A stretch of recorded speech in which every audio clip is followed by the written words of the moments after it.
And, tapos na ako magluto niyan. Kaya yung mga bata, ilalagay ko na sa kwarto. Yung bunso ko nilagay ko sa duyan. Si Ate Jaylin nilagay ko na rin sa kama, sa papag. Walang para maligpit ko na rin tong mga pinaghigaan namin sa sala. Diyan na rin kasi kami natutulog kasi yung bunso namin malikot na siyang matulog. Kaya diyan na lang kami nahihiga. Tsaka mainit kasi sa gawa na yung bintana at yung screen ng pintuan namin nabubuksan namin sa gabi. Pag matutulog na talaga kami, tsaka namin sinasarado. Para pumasok sa loob yung lamig. Kasi pagdating ng alas 10, malamig-lamig na siya. Kaya yung mga bata, nakakatulog na sila. Ay iba-iba kasi yung panahon natin, iinit, uulan. Kaya ang nagiging resulta, ang mga bata ngayon nagkakasakit. Gaya ni Ate Jaylin. Pero ngayon magaling na si Ate Jaylin. Nagpapalakas lang siya, tulog lang siya ng tulog. Siguro binabawi niya yung mga mga nakaraan. Kasi hindi talaga siya makakain. Yung pagtulog ba niya, lagi siyang hindi makatulog ng maayos. Ngayon, nagbabawi-bawi na siyang matulog.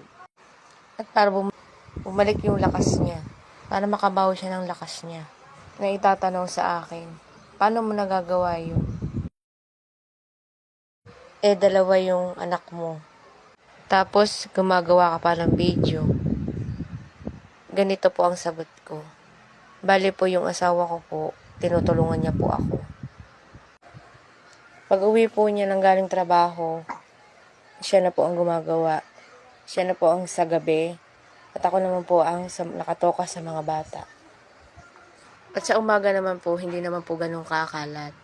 Ang ginagawa ko na lang po niyan ay magtiklop ng pinaghigaan namin, magluto, mag-asikaso sa mga bata, gaya po ng pagpapaligo, at ayun, maglinis ng kaunti, magwalis. Pagkatapos naman po niyan, pag nakatulog na po ang mga bata, makakapagpahinga na rin po ako.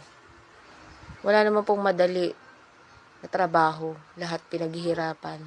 Lalo na kung pinagtutulungan, mas madali ang gawain. At yan, nagdadaldal ang batang bungis-ngis. Sa araw-araw nating gawain, masasanay ka lang. Oo, minsan mahirap, nakakapagod. Pero, kailangan nating gawin. Dahil wala namang gagawa nun kundi tayo. Pag napagod, edi pahinga lang. Tapos, laban ulit. Tapos, kilos ulit. Ganun lang. Months ka na, anak. Happy 5 months.